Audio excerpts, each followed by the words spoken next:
All right, all right. What is up? Man, it's good to be live again. Man, got the new graphics and the timer countdown that I created myself. I'm just like, man, I got I got a little suited up today. No suit, but wearing a tie. I don't know. I was just feeling it. I just looked in my closet and I was like, I typically do the guy thing to where it's just kind of like a factory, It's just whatever shirt is next in the queue, that's what I'm gonna wear. And a lot of my t-shirts are dirty right now. And I was like, we have this like laundry pile going on here. And I was like, man, I don't have the time or the patience to sift through the laundry pile this morning. So I'm just gonna grab what's on the rack. And this was it. And I was like, oh, I'm gonna put on a tie because I used to wear ties all the time, and I love wearing ties.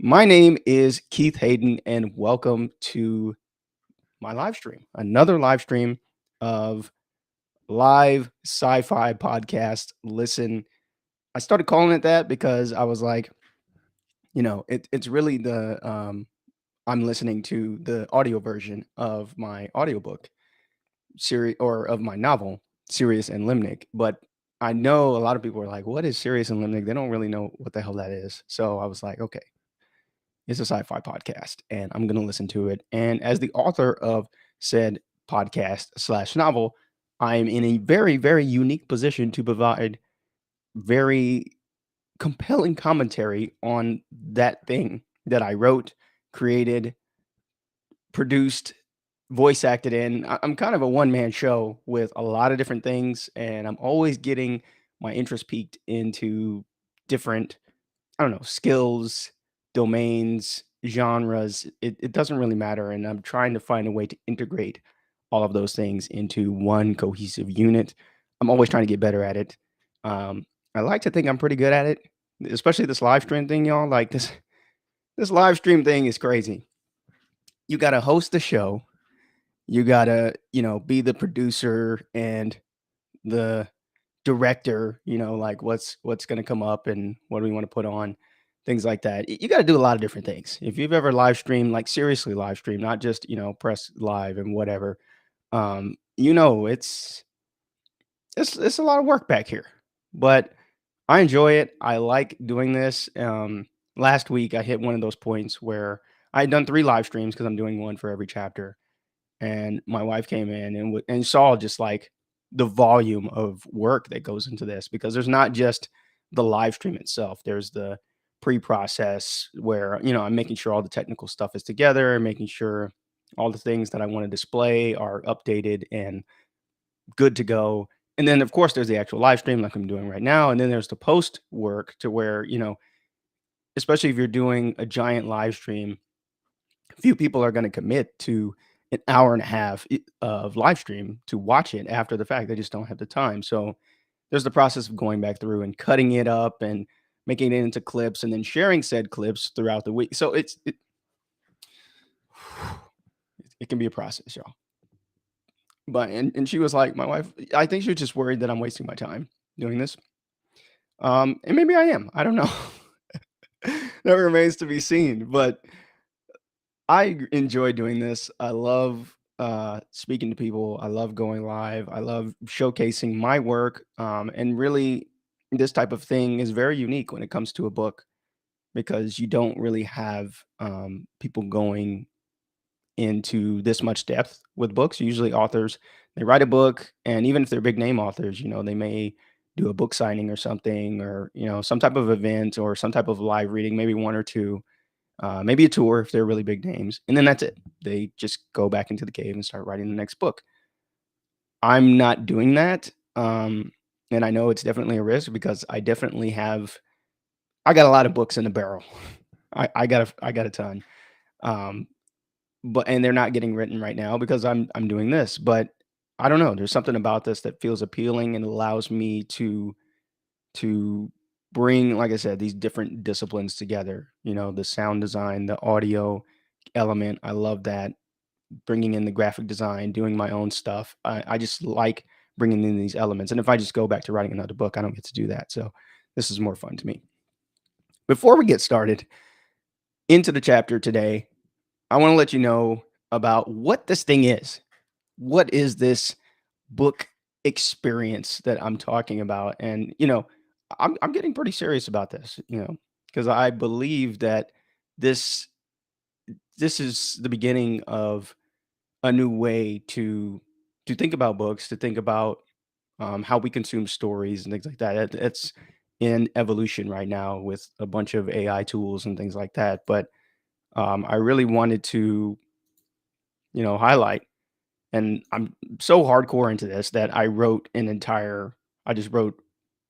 I had plans to start a Substack around it, but then it just turned into a single article. And I like that I wrote this because it's why I created this book experience. But essentially, what I tell people, the elevator pitch, is that it's an expansion pack for a novel, essentially. It takes the novel, it breaks it up into bite-sized chunks that are more shareable on social media, easier for you to access, and it allows me as the creator to, like I said, bring in those different domains, do videos, do live streams like this, do podcasts, do audio dramas, do drawings, whatever I want, and I can integrate that into what was a singular package with just one novel becomes its own little universe of potential of creative expression, and I just love that. So it's it's a new thing. It's something that I made up.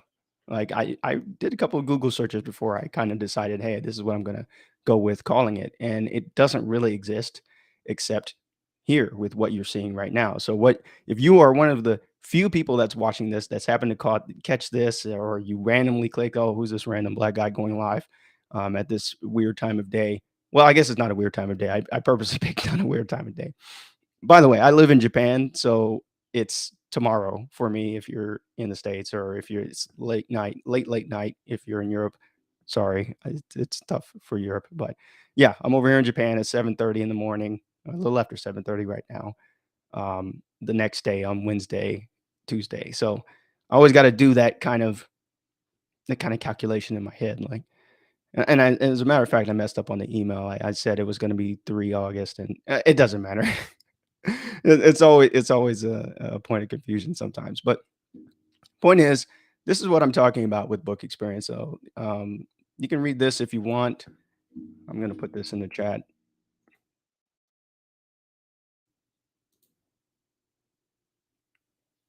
Oh, and I realized I'm on the wrong. I don't want to be sharing that way. I'm still getting used to.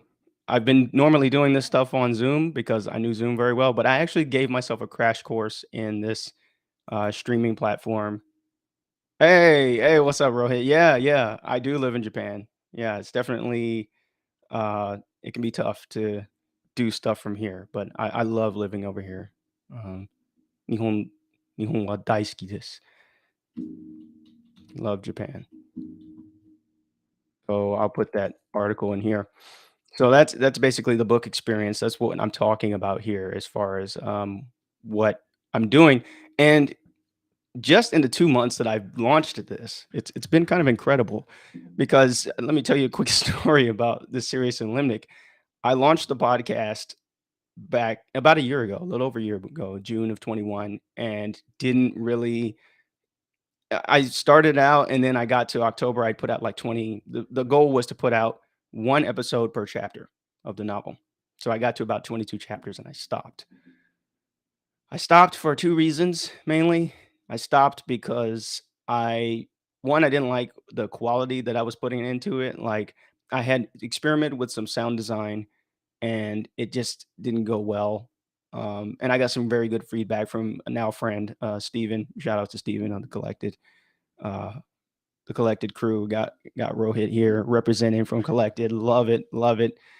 It's become like my second home on the internet, man. Like you guys are just so like motivating and just me supportive. Everybody's doing their own projects. It's essentially this Discord channel that I'm in, that everyone's just kind of a doer, a maker, a believer, an optimist. Everyone's just kind of, yeah, represent, man, for real, for real. You have no idea. Like I'm not around those types of people normally, in abundance, like I would like to be, but I just feel like I found a home away from home on there. But Anyway, so yeah, he helped me out with some of the sound design and gave me some really critical feedback. And I was like, I appreciate you, man. And I took a break and I worked on other projects. And yeah, the second, I guess, what was the second reason why I stopped doing it? Oh, I basically had another project that came up.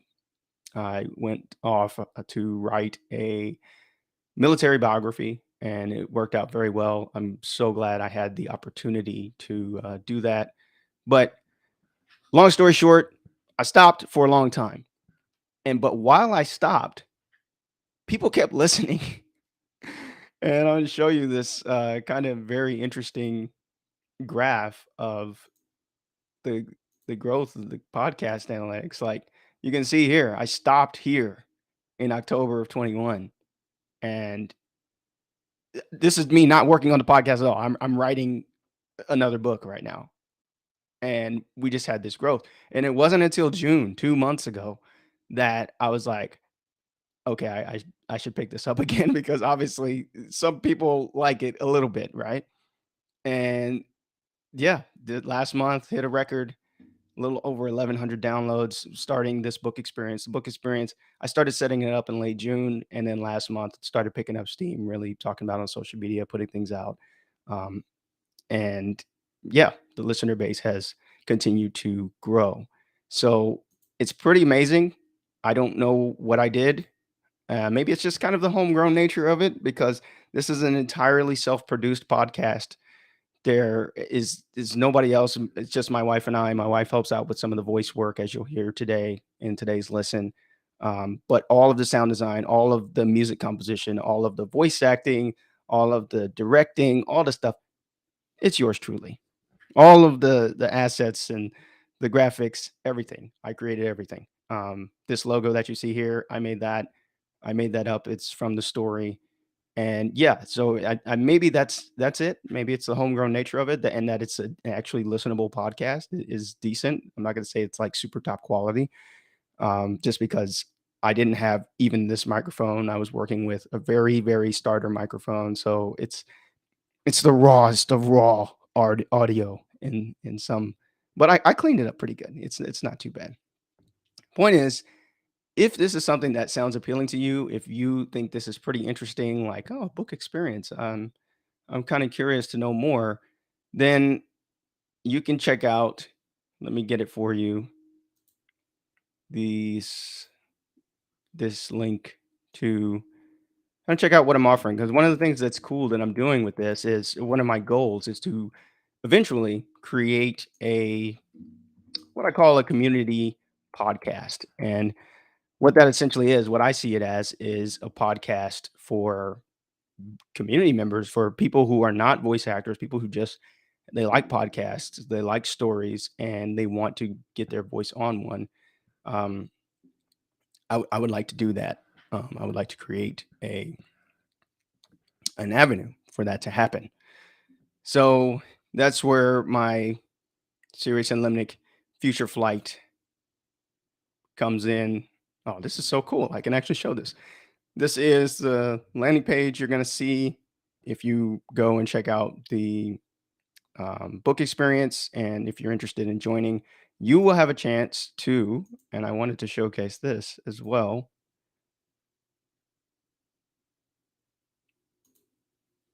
You will have a chance to get your voice heard. And I created this.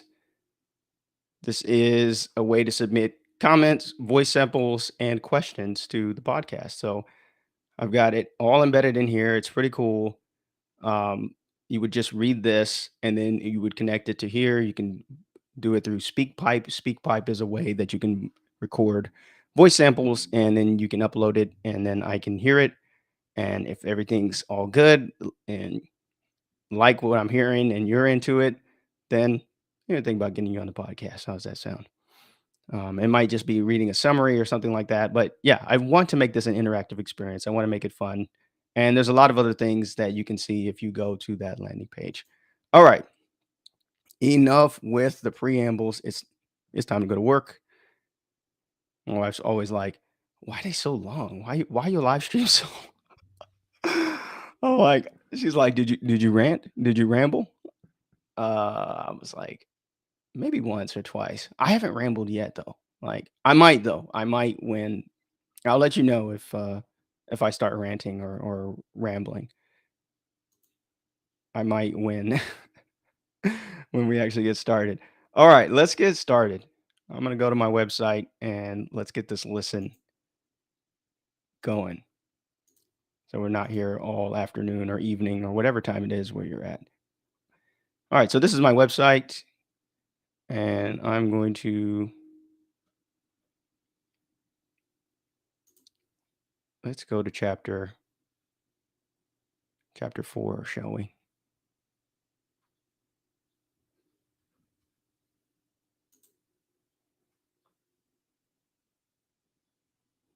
A new society. Yeah. Awesome. Awesome. Okay, let me make sure. Okay, I like where I'm at here. Cool. So, a new society so far in the story, where are we at?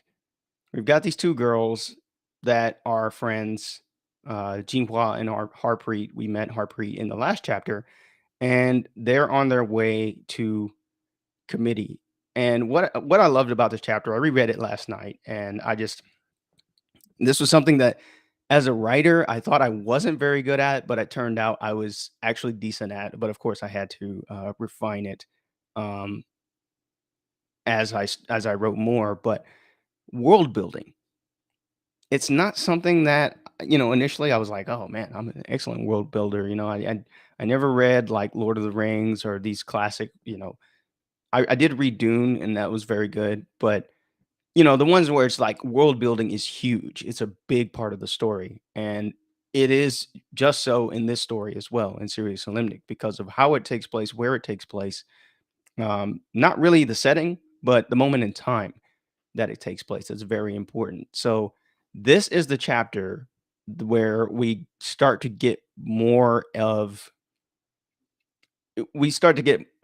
a glimpse of this new society that we're looking at, like the world that I envisioned. Like I've said in previous live streams, like Cereus and Limnic was kind of my hope for the world. It's kind of a fantasy in that this is the world or the structure of society that I would like to see. I mean, I guess a lot of authors write that, but this is my personal one. But then it doesn't just focus on the utopic aspects of it or things like that. It focuses on real potential challenges that could happen should even this better world, right? I'm using better in air quotes because, there's always problems with different societal structures, but this better world will have its own problems. And of course, that's where a lot of the conflict in the story comes from.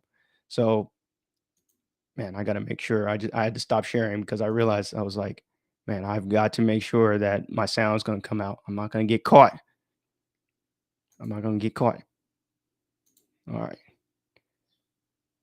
Make sure. Oh, yep. I didn't have it on. Ooh, that was close. All right. If y'all, Rohit, if you're still there, man, like, let me know if you don't hear anything because that's like the worst nightmare, right? You claim to have a live stream to where you're like, okay, I'm going to be listening to this podcast and nobody can hear anything. That's not that's not gangster. That's not how we do. Don't want that. Okay, let's go. Oh, already messed up because it's not coming out where I want it. There we go. I didn't change it in the computer. All right, let's go for it. Anybody hear it? Got it.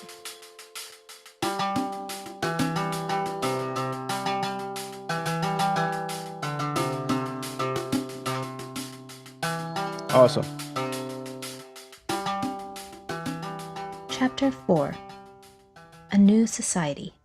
So I started out, and I'll talk a little bit about the song for if you've not watched the other live streams. Basically, I talked about in the last one where I do this thing where there's a kind of a continuation of this song.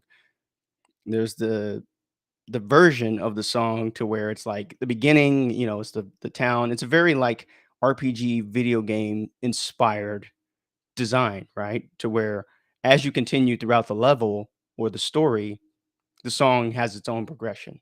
And I just as a composer, and I guess my writing roots influence my composing because every song that I create kind of has to follow the flow of the story. Like it's hard for me to just I do have a few songs that I've done that are just like loops and stuff essentially, and but most of my songs that I create, they have a build, they have kind of that type of story structure. So this song, you heard it kind of like there's some little, there's some hi-hats happening, there's some it seems to be we're moving into another territory and the instruments are kind of getting funky. Um, that was kind of this entering into like kind of a battle mode, right? That was the that was at least the goal of the song. And let's hear what happens in this first part. I'm probably gonna let it play for a while because I want to let this first scene play out. The feeling was electric. Jinhua felt the fresh rush of adrenaline propelling her long legs to thrust her through the open air in front of her. Each kick was precise, optimized to give her maximum force, while keeping the amount of time off of the ripboard to a minimum. Half an inch in front of her, Harpreet's attention was just as focused on winning the race. Her balance was questionable, but what she lacked in grace, the power and length of her legs more than made up for, making her an even match. After passing under the old Highway 99, Jinhua nearly lost her balance as she weaved through a throng of elderly walkers casually enjoying a morning chat. A man with a sun-spotted, warm beige complexion mumbled obscenities as she and Harpreet cut through. "Going left!" Harpreet shouted from up ahead. Jinhua quickly adjusted her trajectory, wondering why she had not taken a right on Gray Avenue toward the old mall and their committee meeting, which was scheduled to begin in 3 minutes by the time on her device. Where is she going? Let's see if you can keep up. Harpreet's thoughts rushed by like the wind under the wings of the board as she gave a hard kick, widening her lead. Jinhua's board edged only 6 inches behind, gliding over large cracks and great circles of discolored gray in the sidewalk. The filled holes were grim reminders of a flood disaster that had killed millions and left the entire city underwater for months, years before her birth. When was the flood? Was it in the 20s? Or maybe 30s? She never could get historical numbers right. Unless the figure was attached to science, her memory, like an efficient computer operating system, flagged it for disposal, then tossed it into the digital dustbin. So a quick note about the flood detail. Um, this story takes place. I don't even know if I've mentioned it yet. This story takes place in a place called Yuba City, which is an actual real city in California.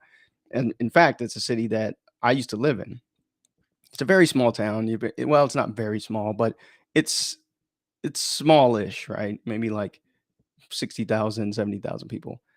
Um, and it was just an interesting place to end up. Here I am. I just gotten out of the military, left Hawaii, had lived, over here in Japan, and lived all over, and then I end up in this kind of Central Valley town in California. So I was looking for kind of a small town for this to take place in, and you'll see kind of why later in this chapter. But when we got there, it's funny now because at this moment, maybe you've heard of the historic drought going on in California. Yeah, and the fires. There was probably a huge fire every year that I lived there. But when we got there, it was the exact opposite.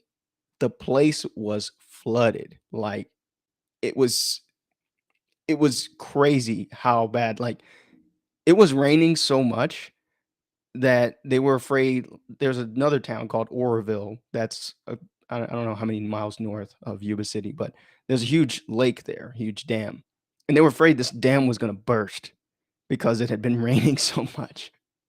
And so when my wife and I got there, we had to stay at a friend's house because they were like, "Yeah, you can't stay in these cities right now because it might get flooded out."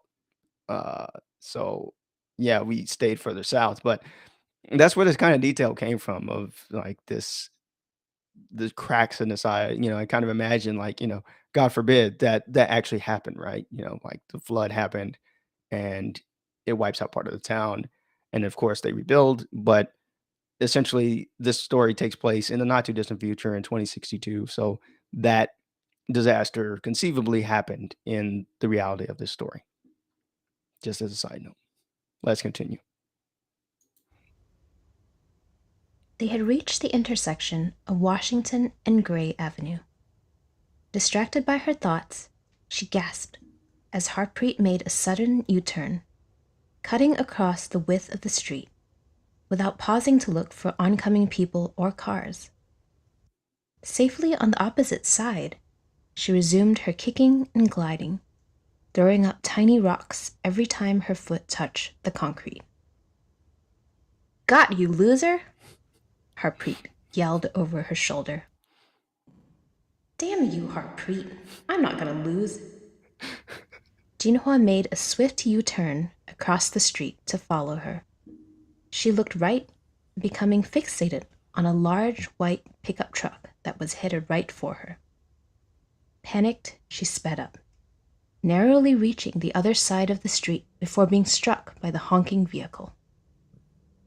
What she hadn't seen was the hapless middle-aged cyclist who had turned onto the street between her and Harpreet's rapidly shrinking frame at this point, some 15 feet down the sidewalk.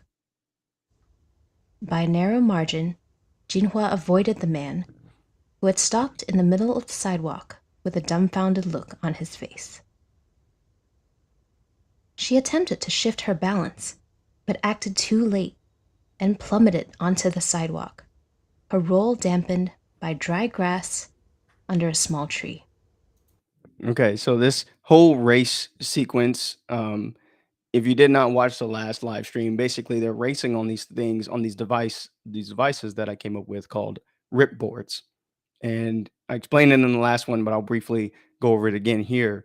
A ripboard is essentially, think of like a hoverboard mixed with like Avatar Aang from Avatar: The Last Airbender, his glider.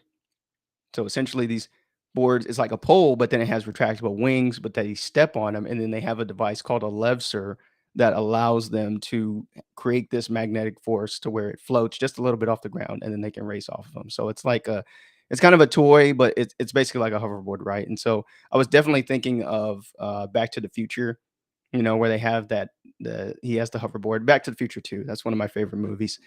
It was when I was a kid. I remember we recorded it on VHS and we would just watch it whenever. But yeah, essentially that's what I was thinking of. I mean, there's no part where he goes on water, where they go on water or anything like that. But I was essentially thinking of that scene where Marty's being chased by Biff and his gang, and he's on a hoverboard. I love that line. All right, let's continue. As she staggered to her feet, the sting of a cut registered in her brain. Warm blood trickled down to her shin. Harpreet rushed back down the street. A look of triumph was quickly replaced by concern. "Wow, crazy wipeout. You okay?" Harpreet reached out her arms to clasp Jinhua's slim shoulders. She looked her up and down, performing a motherly scan. "Nothing looks broken." "Thanks, Doc," Jinhua said. Harpreet dusted clay-colored dirt from Jinhua's shoulders and arms, as a devilish grin crept onto her face. "Looks like I won." Jinhua gave her a playful slap on the arm Looks like it. Her eyes fell to her bleeding knee. The gash looked like a jagged red mark, oozing a steady stream of dark blood. She applied pressure using a single tissue from a small plastic pack she carried in her back pocket, a habit she had picked up from her father at a very young age. Always good to have them on you, he had told her on some random day in the distant past. So just a side note with the reverb coming on with it. I haven't listened to this in probably since last year, and I definitely wasn't listening like very critically. I was listening. We were on a long road trip last summer, but that gate, whew, I was using. I think I did a lot of this early editing in GarageBand, and I was still like experimenting with like the power of the gate and how to make it come on like less subtly. Um, that's not the way you do it. But that's okay, right? Like this was definitely a learning. This is still chapter 4, so it's very early on. But yeah, apologies for that, right? All right, let's keep going. Oh, and I did think of just something else that I wanted to mention. The um the detail about keeping a pack of tissues.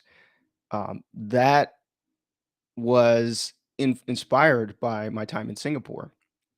So my wife is Singaporean American, and her family still lives in Singapore. And it's very common to carry around these tissues and then use them as like a placeholder, right? So they have these like open air markets where you can eat delicious food from all over the world called hawker centers.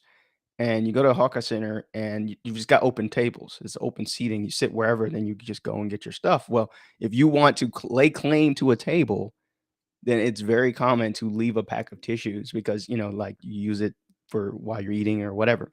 You can use it for all sorts of stuff. But that's where that detail kind of came from, right? To where just I just kind of integrated it into the story to where I thought that was an interesting note, and I put it in there because I thought it was cool. I thought it was something interesting. So there you go. Let's continue. Now, she was thankful for the advice. Harpreet clenched her teeth and tensed her jaw at the sight of it. Looks pretty deep. Might have to hit the market to get it wrapped up. Ew. I'll probably have to give his daughter ripboard lessons in exchange. So boring. She just runs around with the pole the entire time and can't even open the wings, Jinhua complained. Harpreet shrugged. Maybe you can trade the babysitting time for something else? The mocking tone bled skepticism. Doubtful. Jinhua exhaled frustration, glancing down at her device with her free hand. She remembered that the committee meeting had begun 5 minutes ago. Shit, we're late. Harpreet's expression remained unchanged. She was undaunted by the threat of being tardy. Is that right? Okay then, let's get going, Space Cadet. It didn't take long to make the short walk to the old Yuba Sutter Mall and make the exchange. Jinhua recalled through rose-tinted nostalgia endless hours roaming the rows of stalls of the barter market with her father as a young girl. The experience left a lasting impression on her psyche and stoked a sense of home within her. A comforting feeling. The open-air market of the old world clashed in broad daylight with mid-21st century technology. The result was a uniquely distinct ambiance, characteristic of all Comvil barter markets nationwide. It was possible to trade money, credit, or any type of service for almost anything here. Biohacked humans hawked t-shirts beside heavy-set, clear-skinned middle-aged artisans, craftsmen, and specialists of all disciplines. A group of farmers traded baskets of almonds for the latest digital entertainment, a source of infinite pleasure and intrigue. Music from various sources mixed in the air around the girls as they walk the main path through the market, greeting friends and neighbors along the way. Harpreet raised her nose, large nostrils flaring, in response to the smell of fresh baked bread, honey cinnamon rolls, mangoes, and chocolate drifting in the air around them. Her eyes followed her stomach's calling. Though hungry too, Jinhua urged her forward and through the increasingly dense packs of early morning shoppers and traders. Her bent-over position, holding bloody tissues over her knee, was beginning to attract unwelcome attention. Okay, I'll stop there because this barter market is something of my design, and it's pretty cool. It was meant to basically combine. We did a lot. We went to a lot of local fairs and festivals. I told you this is Yuba City is located in the Central Valley in Northern California area. Um, and so they have a lot of like local festivals and fairs. I remember going to like a peach festival, and like they had it's a huge Punjabi community up there. So they had a cultural festival as well. So they would have these like several every couple of seasons or something. So I imagined like walking through that, but except it's like semi-futuristic, but it's still kind of country. It's still kind of a little wild. It's not like, like Fifth Element or something like that to where it's full on sci-fi. I didn't envision that type of future. It still looks very much, if you've ever been to this area like Central Valley, Northern California, it's still very country. It's still very like open, but there's biohacked humans. They're using all of this, technology. They're exchanging all these things, but we're getting a sense of what a Comvil. I don't know if you caught that word, Comvil. That's like a key word. If this were a lesson, I would have you highlight that word, Comvil, because you're going to be hearing that a lot in this story. It's something that I made up. And it's essentially community village, but it takes on a lot more of a meaning in this story. It's a huge um it comes up the word comes up a lot in this story. So if you plan on following along for an extended period of time, you will probably remember the word Comville because I'm like a good teacher. I'm hammering it into your brain right now. But essentially, that was the thought process behind the barter market, to where you have this. Oh, sorry about that. You have this mixture of the old and the new, the the contemporary and the futuristic, but it's still very homely. You're seeing it through the glasses or through the lens of this girl who grew up in this environment.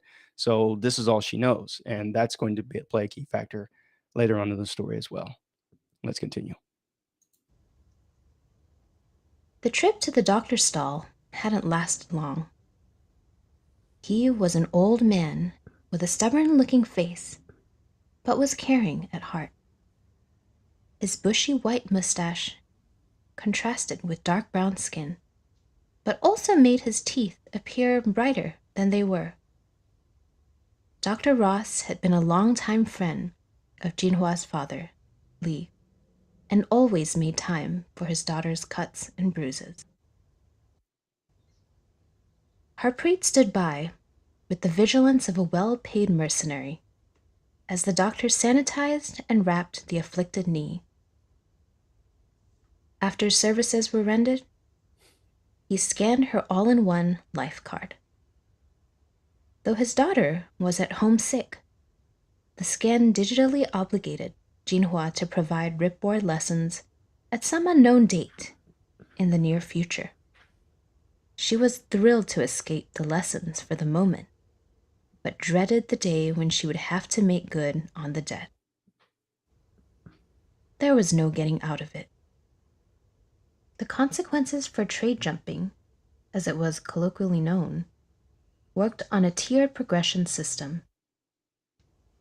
The first offense was a suspension of services from the aggrieved person's specialty, in this case, medical services, for 1 week. The second was a 30-day suspension from all similarly categorized services throughout the entire Comvil, which in her case would be no access to local medical care at all. The third and final offense was potential expulsion from the Comvil. Though Jinhua had never heard of anyone actually being removed, she imagined that getting back in and re-establishing trust within the community was a monumental task that few were willing to undertake. So it was better to keep your promises and pay your debts as quickly as you were able. Okay, so there's a lot to unpack in that paragraph, and I love that paragraph. That's probably when I reread it yesterday. That's probably my favorite in this chapter because it does three things really well. One, it does well is I have to applaud myself, right? I wrote this back in 2019, 2020, and of course, Web3 and the whole technology was around, much in development. It definitely wasn't as mainstream as it is, or more widespread. I shouldn't say it's mainstream. It's not mainstream yet, but yeah, it's way more widespread. There's a lot more people who know about Web3 and blockchain technology now than they did then. I was not one of those people. I had no idea about Web3. I wasn't into tech at all. This was still that's the unique thing about Cereus Limnic. Even though it is science, I would best categorize it as science fiction. My knowledge of tech, I was interested in tech. I used to call myself technology curious. I don't anymore because now I actually have some technical skills. I've taught myself some coding and I've definitely gotten better in that respect. But point is, I wrote this with little knowledge of the actual um, tech behind these types of things. So in this way, I kind of like I inserted into my story the full on adoption of Web3 and blockchain principles and tech unknowingly. And that's kind of cool that I did. I had no idea, like no lie. This is 100% real. Like I did not know about it at all back then. And here it is in the story essentially, right? Where you've got this life card that's scanned and and I said it in there, you are digitally obligated to provide these services. In her case, she has to give the daughter ripboard lessons, which she's dreading, right? But the technology is there, right? The mentality, the theory behind the technology and the obligation is there, even though I didn't know about blockchain. The second thing that it does well is this concept of, the rules behind the Comvil, like, and I like that I put that in there, like if you have this kind of um, tiered disciplinary system, right? To where if you don't do what you say you're going to do, even in the flesh, right? Even if it's like something like providing lessons, it has nothing to do with online. Sure, you could verify it online, but how's anybody going to tell that you skipped out on lessons for a little girl, right? Well, that's where the community aspect comes in, right? And this is another thing that I once again did not anticipate. The technology had Discord, of course, was around back then, but I'm not using Discord in 2019. I'm not thinking that. But this is essentially where the community comes and provides the accountability layer that the technology can't really reach. And this is something that we used to have in these old institutions, right? In the church, families used to do this a lot better than we typically do nowadays, right? You had this kind of accountability layer that made sure that, hey, are you getting your homework done? Are you um, dating the right person or whatever? You had these types of checks. This society has integrated that in with the technology. Sound familiar, right? And I just love that I used the word trade jumping. And that was something I made up. I was definitely thinking of the old school claim jumping. That, like if you've never heard that term, I believe I have to look it up. I haven't looked it up, but I believe it's like basically it was like an old days term to where like you said you're going to do something and you're trying to skip out on it. You're not doing what you said you were going to do. So you were said to be claim jumping. I believe it was like a 19th centuryism or something. Like, don't quote me because I'm not looking anything up right now. I'm just kind of shooting from the hip. Um, a lot of Western metaphors. I'm from Texas after a while, all so leave me alone. But claim jumping, right? Trade jumping. It just kind of made sense, right? Use the trade jumping. So, and then the last thing that I'll say about this paragraph is the general world building of having all of the yeah, it sets the stage well because these are kind of the rules for this game that we are playing in this story when it comes to Comvils, when it comes to the stakes later on in the story. It plays a very narrative role as well. So it works on so many levels. I love this paragraph, and that's all I got to say about it. Let's continue. Her knee wrapped, Jinhua walked with a slight limp behind Harpreet, weaving through the growing crowd with quick steps on their way to the community center. Once inside, it took them another minute to reach the back of the building. The committee room was located in an old furniture store. The large open space where once upon a time, eager retail workers showcased overpriced sofas, beds, dining room tables, and cushions, had been partitioned off by tall white room dividers that did not quite reach to the ceiling. The dividers could be rolled by a very strong person or a machine to rearrange the layout of the committee rooms at any time. This allowed them to be adaptable for almost any academic purpose. Jinhua had heard that it had even served as a physical fitness committee room at one point in time. The rumor crossed her mind as she and Harpreet arrived outside of the door to their committee room. A simple door housed within one of the wall dividers. Jinhua felt as if she had completed a brisk warm-up in a gym committee, heart thudding and breathing uneasy from the exertion of the race and her power walk. Made it. Only 15 minutes late, Jinhua thought. She opened the door and walked casually to her seat in the center of the space, ignoring the pairs of eyes of her 10 committee mates. Most gawked at her wrapped knee and overall disheveled appearance with curious glances, each forming a personal narrative concerning the cause of her rough image. Mind your own business, Harpreet snapped in an echoing whisper. Jinhua flashed her a grateful glance as they both sat and adjusted themselves into their seats and began to remove their needed supplies from a locked compartment under the desktop. Jinhua held her all-in-one card to the desk, then heard the click of the lock, concentrating on organizing her supplies to take her mind off the events of her morning so far. When she was ready, she straightened her back and her face switched into academic mode. Okay, got actually our first question or first comment, and I'll display it here. Rohit is asking, curious about the influence of the names behind the character names. Interesting question, and I love this. Jinhua. I was very proud of that name selection because at the time I've said it in the previous live stream, but I'll say it again here.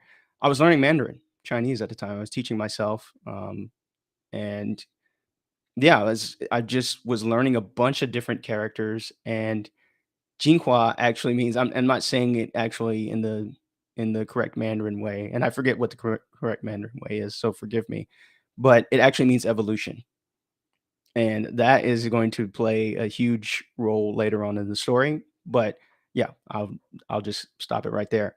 And then Harpreet, I believe that her name meant I have to look it up, but like I'm gonna say it wrong, and I apologize if anybody named Harpreet and actually knows. Actually, let me look it up so I don't look like a complete idiot.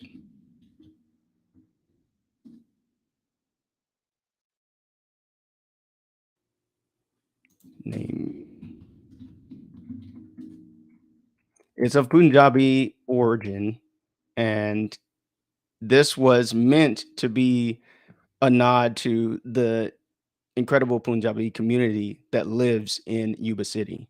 I mean, and it's so, and I remember being so kind of surprised by it because this is like I said, this is a Central Valley, California town, and California is very diverse. But I just had no idea that that's not something that you think of Central Valley, California, and there's a huge Punjabi community just right there. I mean, yeah, it's really something. It is a thing if you've never been there. But that's what it meant, that's why I named her that. And now I'm sitting here like trying to one who loves God. That's what it was. I was thinking I had devoted servant on my mind, but is one who loves God. At least that's the interpretation that I'm getting right now. So, um, yes, yes, exactly. Right. Ah, yeah, yeah. So you're familiar with the name as well. Yes. He's saying that I can just show it. Yeah, yeah, exactly. So I mentioned this before, and I'll mention it now. When I wrote this story, I'm black, and that's not necessarily very important to the story, but really, it's man, I have a potential to go on a rant here, so I have to rein myself in. But there's a lot of talk about diversity and diversity inclusion nowadays and things like that. But what I tried not to do with this story is make people their stereotypes, right? Because nobody, we all, people tend to make stereotypes into a negative thing, but stereotypes are a thing because let's face it, a lot of people from different cultural groups have a lot of those same behaviors, mannerisms, thoughts, beliefs, whatever. I mean, they exist for a reason. But I did not want to be completely reductionist and just put people in, okay, here's a Punjabi character because it's a Punjabi character and she does all these Punjabi things and blah, blah, blah. The goal was to have characters have a cultural weight without them being weighed down by that culture in the story. And what I mean by that is they're still themselves, just like all of us are. I'm black and there's certain things about me. If you spend enough time around me, you're gonna be like, oh yep, he's definitely a black guy. He does this and he likes this type of food and he talks like this sometimes. And yeah, you'll definitely find that. But then there's parts of me that, you would not typically associate with black men that are very prominent in my personality. We all have this. It doesn't matter what your race or ethnicity is or what you identify as. We all have this kind of um, spectrum of humanity within us.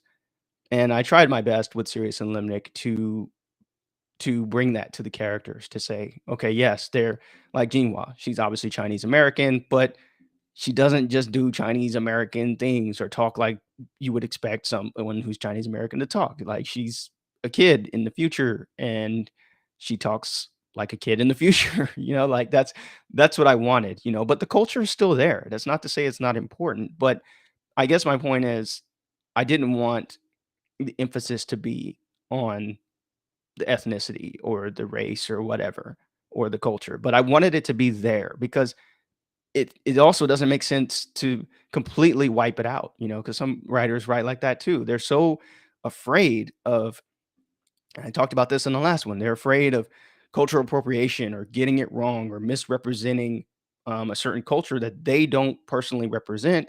They're afraid. So they completely wipe it out. They just put a random name in there and said, oh, they talked with a Middle Eastern accent or something like that. But there's nothing else. And that doesn't make sense either. Now you've eliminated that aspect of this character's personality when you could have done some exploration there. You could have done some curious exploration and had some empathy and explored that culture and that character a little bit more if you had been a little bit less afraid. So trust me, I like I said, I wrote this in 2019. So I don't live under a rock. I understand, like People are afraid of getting canceled. People are afraid of getting, raked over the coals by this group or that group or whatever. And that definitely crossed my mind as I was writing this. I'm not going to say I'm immune to that, but I tend to approach this with curiosity and a whole lot of empathy. Like, I know I'm not Punjabi. I know I'm definitely not Chinese American, but to respect those cultures enough to say, hey, I don't know about you, but I want to learn. And this is what I've learned. But at the end of the day, these are still human characters that I'm trying to portray. I think that's putting the best foot forward. I think that's being a good steward of the craft. I don't know. I could talk a lot about this. You can tell I'm getting a little bit passionate about it, but it's true. I just feel like I wish if people were less afraid of that, I feel like we wouldn't be where we're at now, where it's men versus women and things like that. We have this huge. I appreciate that, Rohit. Yeah. I mean, this is truly what I believe. I mean, and that's one of the reasons why I write, and lately I've been really leaning into it a lot more as far as trying to put more of my ideas out there because there are a lot of people who are afraid, a lot of people who are on the other side of the spectrum. They're angry, when they get told they're being racist or they get told that they're not being diverse or inclusive enough. They get defensive and they're like, that's not me. I'm not racist. I'm not this, like, and it seems like those are the extremes that people see the most. And I feel like most people are probably not there. Most people are in the middle. Some people don't care at all. And that's fine.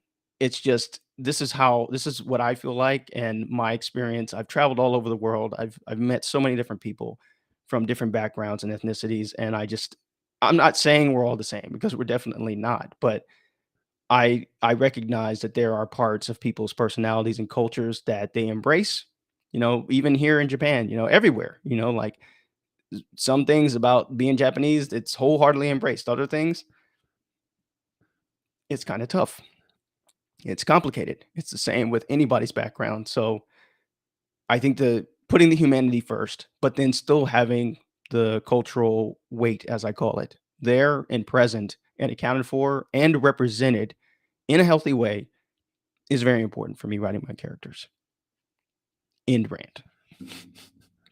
Let's continue. Appreciate that comment, Rohit. Her pupils widen like a camera aperture. Facial muscles relaxed. Her lips formed a perfectly straight line. It was the position of a model student, one any teacher would be delighted to see on the first day of school. Eyes staring straight ahead, she realized for the first time that their instructor was not there. Okay, so this is what I wanted to talk about with this whole sequence of the committee. So you've probably gathered at this point that a committee is is basically Cereus Limnic speak for class, right? And I thought a lot about this, especially at this time, right? Because I am a certified teacher, and I've spent time in with a lot of different levels of students. I mean, youngest I've taught was 6 years old, maybe even five, and then all the way up to high school. So I've been through I mean, I've seen different levels of education and representation, and this is another thing I could go on a rant on, so I have to time myself. But a big reason why I wrote Cereus Limnic and a big part of this book is education reform.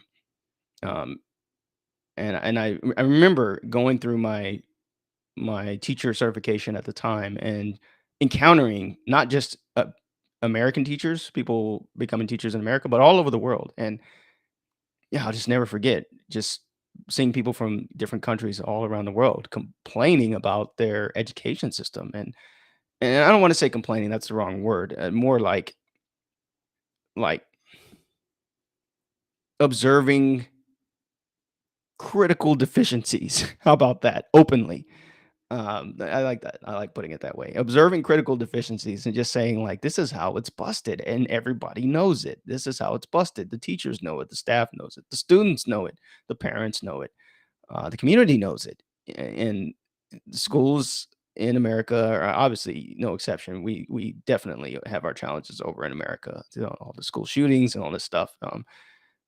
It's definitely a thing, and it's something you got to be aware of as a teacher. But not that stuff aside, Cereus and Limnic, I wrote it to address kind of the structural inefficiencies that, the common sense stuff, where back in the 20th century, it made sense to have the traditional schooling, right? The factory type system where everyone learns how to lay the wickets and make the I'd say wickets, make the widgets and lay the bricks, and you needed just hands, especially early 20th century, right? But as we moved on and into the internet age and the information age, it's like that's not really as much of a factor. That's not needed as much. So I wanted to basically come up with a system to where school is more voluntary. Students have a lot more agency with what they choose to study and what they don't choose to study.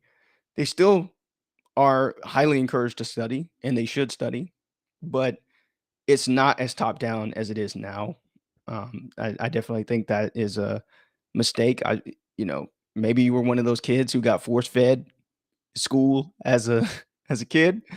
I know I did, and I I I have to admit I didn't mind the taste. Some people, the taste is very repulsive, especially when they're force fed something that they don't want to eat. If you're following my metaphor, right? And I feel like a lot of kids feel that way, more so increase in nowadays, right? To where they have all the kids that I've subbed for, I've taught, they have phones in their pockets. They've got the entire internet, and they're like, "Why should I listen to you teach? I got, I got YouTube here. I got Twitch here. I got not just from the entertainment aspect, from the teaching aspect as well. They'd rather learn from somebody on Twitch or somebody on YouTube than you. And I think that's okay. I think, hey, put my fragile teacher ego aside, I went to school for all these years to teach you kids, blah, blah, blah, or I've got X years experience in the classroom. Nah, the hell with that. What's best for the kid? What is best for the kid? How are they going to learn the best? If it's YouTube, give them YouTube. I'm not saying just give them YouTube. Guide them. Tell them what's important. That's what this structure in Cereus and Limnic is based around. It's based around the child's inherent curiosity. I even mentioned in the last chapter that these two girls were educated by the finest AI tutors. Like there's by the time they're 6 or 7 years old, they've got, a well enough personality profile of their preferences and likes and dislikes to know, like, hey, this is the best way to educate this child. I believe that technology already exists. It's just not very widespread yet. And I feel like by the time this story takes place in 2062, it could definitely be more mainstream than it is now, because we're still on um, the legacy system of having teachers and all that stuff. But once we see how efficient these AIs are at really educating kids and engaging them, I'm not saying don't have a teacher in there, but once we see how efficient they are, people are going to be like, why do we got, it's just like the case for having unmanned aircraft. Why have a pilot up there when you could have it unmanned and it do even better than a person does? They won't get tired. They won't have to take a piss. They won't have to, G lock or something because they pulled 8 or 9 Gs. They could do Mach 10 easy or whatever. I just watched Top Gun Maverick a few weeks ago, so that's why I'm having this example. But you see what I mean, right? And I'm all for the human element, but if you're a teacher out there and you're watching this, it's like we've really got to think about this. Like is teaching about us, or do we really want it to be about the kids? And I feel like a lot of teachers, if you really back them in the corner, it's kind of about them, right? A lot of administrators, it's like that, like it's really about them and their metrics and how they run their schools, especially at the K through 12 level. I can't speak to the collegiate level because I don't know that side as well, but K through 12 I know fairly well, and that it's a problem. So anyway, man, I got to end this rant. That's 2 rants. I'm gonna have to tell my wife that I ranted twice, but this is a big part of this story. well, I don't want to say it's big part, but it was a big part of the why I wrote this book. You know, of all the things, like I said, Cereus Limnic is kind of a fantasy in that sense of what would I like to see? How would I like the world to change and be different and be better? This is a huge one. This is huge because there are so many people that got burned by their traditional schooling system. And you know, some of them are better for it, right? They become entrepreneurs, they become polyglots, they become polymaths, and they really pave their own way. Some they never recover. They never recover. They just believe that, hey, I got F's in school, so I get F's in life. And it's very sad. It's very, very sad. I mean, coming from the Black community, like I see a lot of that of just I was no good in school. My teachers told me I was garbage, so I'm garbage. And that's a thing. It's a real thing, not just in the Black community, it's all over the world. But that's my frame of reference. So I bring that up. Okay, let's finish this chapter out. I'll stop my rant. I told you I could go on for a while with this. Let's continue. Jinhua swiveled her head as if it were a security camera around the front of the room, but saw no sign of him. Hey, where's Master Scholar Rhodes? Hasn't showed yet. A dark-haired man with a brown complexion and a serious face spoke. No idea where he's at. Thanks, Derek. Harpreet cast a flirtatious wink in his direction. He seemed not to notice the gesture and returned his attention to a video playing silently on his desk screen. He'll come around eventually. He knows he wants all this, Harpreet said, bringing up. Oh man, I love that line. So when I wrote this, I definitely had a different way like that I envisioned her saying that line, but my wife did it beautifully as well. I love her kind of like minimalist approach to like he knows he wants all this. All right, let's keep going. A flask of water from under her desk to her lips, viewing him out of the corner of her eye. Jinhua shook her head. Her mind was still on MS Rhodes. Creeping concern replaced the look of academic readiness on her face, bit by bit. He's never late. I wonder if something happened. In the next moment, they both heard the heavy footsteps of MS Rhodes approaching just beyond the thin wall. The door opened slowly, and MS Rhodes entered the room, squeezing his fat body through the door frame. A few steps behind him, a young man with a quiet countenance walked in. Instantly, Jinhua felt a large quantity of blood gather in her face at the sight of the youth. Who is that?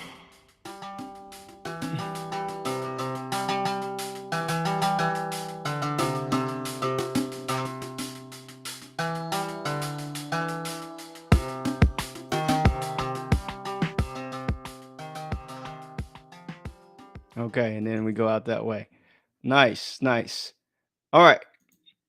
So that was chapter 4, and I gotta love it. We're getting to a place to where the story is actually starting to. I'll wait to talk about the details about that after I finish chapter 5, and you'll see why in the future. But this was a lot of fun. If this is your first time tuning into this live stream, I hope you enjoyed the way I do this.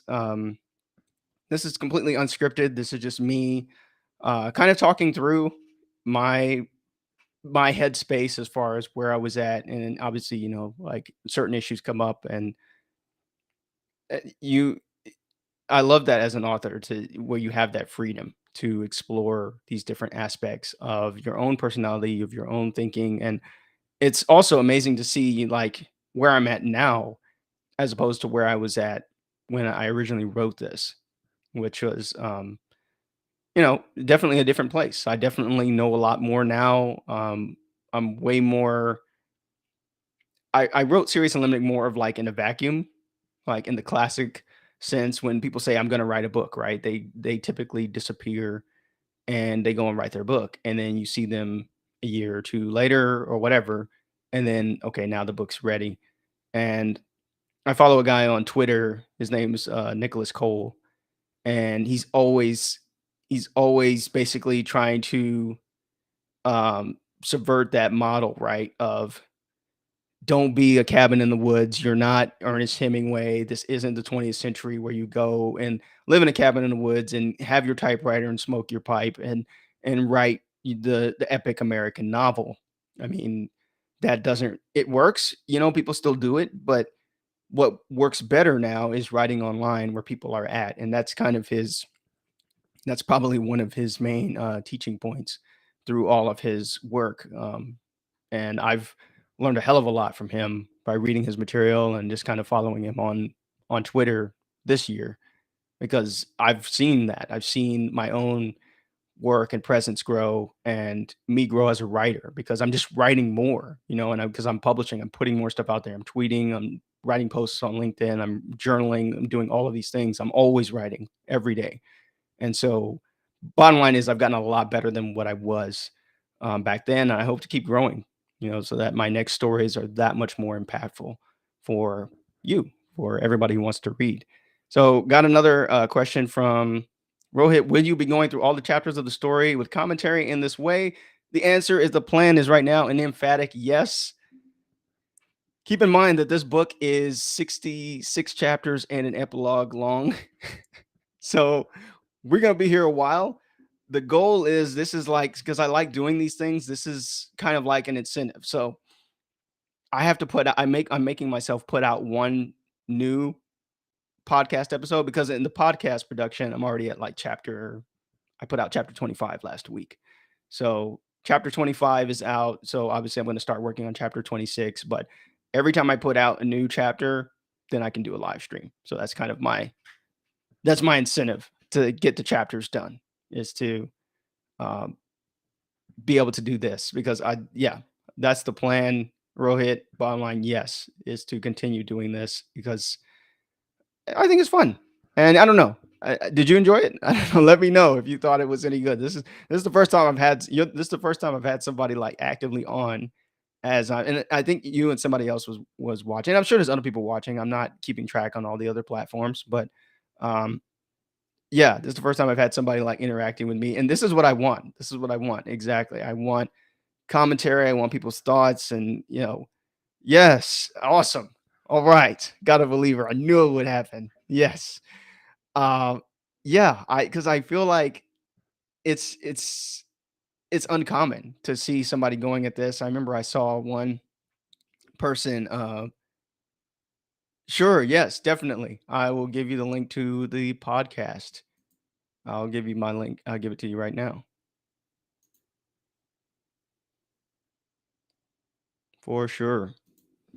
So that way you can keep listening if you want to, but then I'll put it in the chat here. You can keep listening if you want to, but then you come back for like and it's even better if you listen ahead of time so you know what's going to happen. You're like, you get your own ideas about the story and you get like, oh, where does that come from? And then you get the kind of documentary behind the scenes, right? When you watch these, I think that would be pretty cool. And I have no idea what I'm going to do with these like after. Like, I don't know if it's going to be like some huge, uh, like behind the scenes thing. I don't know. That's far off, but yeah, no problem, Rohit. I appreciate you, man. Definitely spread the word too if you know anybody who would be interested in this type of thing. Because I mean, this is what I wanted from the book experience. It's less about the story, right? Because I feel like a lot of authors they focus, and rightfully so, and I understand why. Um, they focus on the story, the characters, the world they built, and the plot, and this is what cool thing happens. And this, trust me, this story has that too. But what you don't get is one, the author's perspective. You rarely get that, and then you also don't get the, oh man, that's a really cool question, or that's a really cool character, or that's a really cool scenario. Like, I wonder how they came up with that. That's super rare. Like, I can't throughout my life. I mean, I've been reading books all my life, and I don't see that happening very much with books. So this is the potential of the book experience to provide that kind of X-ray vision, right? To in a unique and hopefully fun way. I try and make these fun. I try and not to. I saw somebody popped in. I had like I got up to 3 viewers once, and then I was just listening to the podcast. So I imagine, if you come in where I'm just like listening and it's like in the middle of a story, you're like, "What the hell? This is boring as fuck." Like, I'm leaving.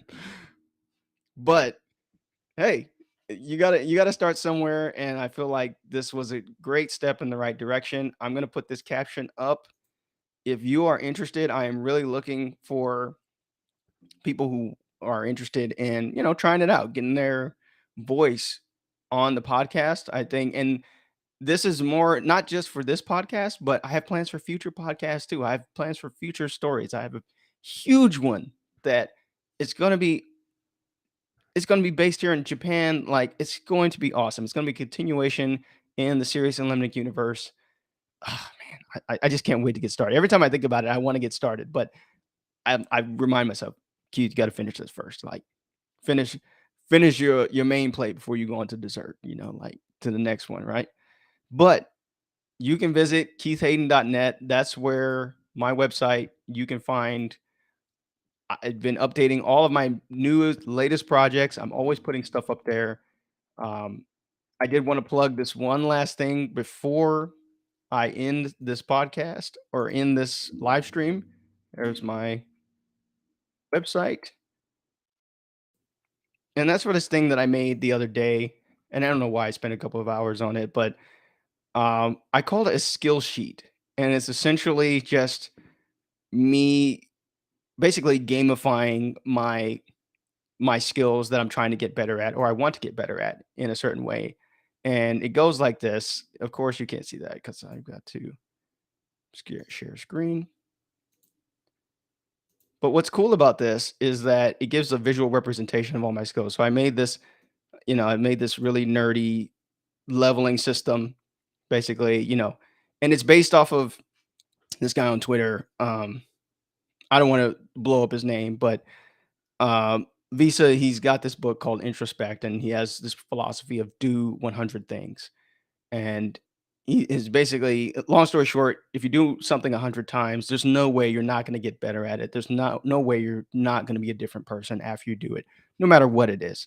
And that I just loved that concept. So I took it a little step further and I made an entire leveling system out of it. And you can see that I can increment these.